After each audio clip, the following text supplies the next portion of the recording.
Hi, magandang araw po sa inyong lahat. Kamusta? Lunes na naman at ito nga na malengke ko at ito na yung mga pinamili ko. Napakarami nga, bigat-bigat, sakit ng braso ko lalo pang sumakit.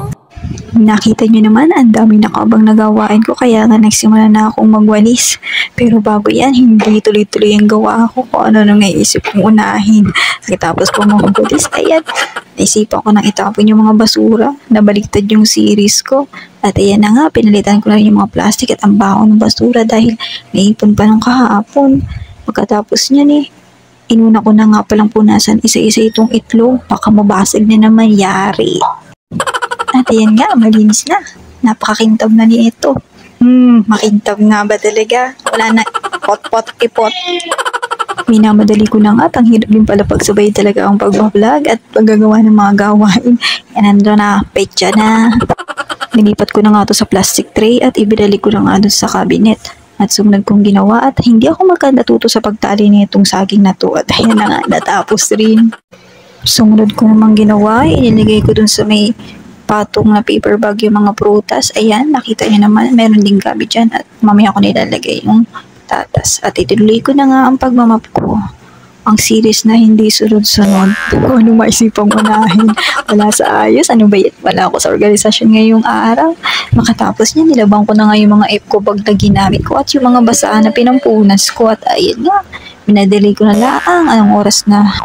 Magpiprito nga pala ako ng bangus at magigisa kami ng toge. Yung iba gagawin kong lumpiang toge at ayan nga, ako na magpiprito niyang towa. Ito isasalin ko sa plastic, lalagay sa freezer. At ito na nga yung mga nahiwa kong sangkap na gulay. Ayan na nga, nakaready na sila.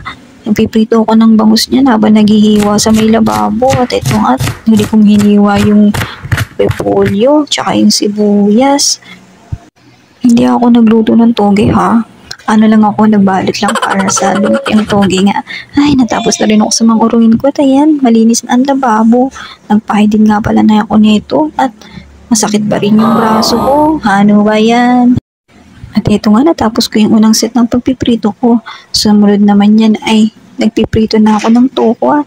Ang dami-daming tokwa nito. 2 linggo sa rep, puti na lang, di pa sira. At ito na nga nung natapos yung pritong isda. Ito na nga tayo sa huling set ng tofu or tokwa. Piprito na lahat, ipiflip over natin o babalik na rin. Check ko kung crunchy na. Pang-toppings din yan, pang sahog. Ayan, extender, yan ang anong naluto yun. Ako na nagbabalot na itong mga lumpiang gulay na ito. Ang dami kong nagawa. Ito na nga lang yung natira pagkatapos mabawasan at may balot ang iba. Ang aming toge. Ulam. At saka ito siya nung naluto na. Ang sarap ng pagkakatimpla. Pak na pak! At ito na pala yung sukang ginawa ko sa usawa ng lumpiang gulay.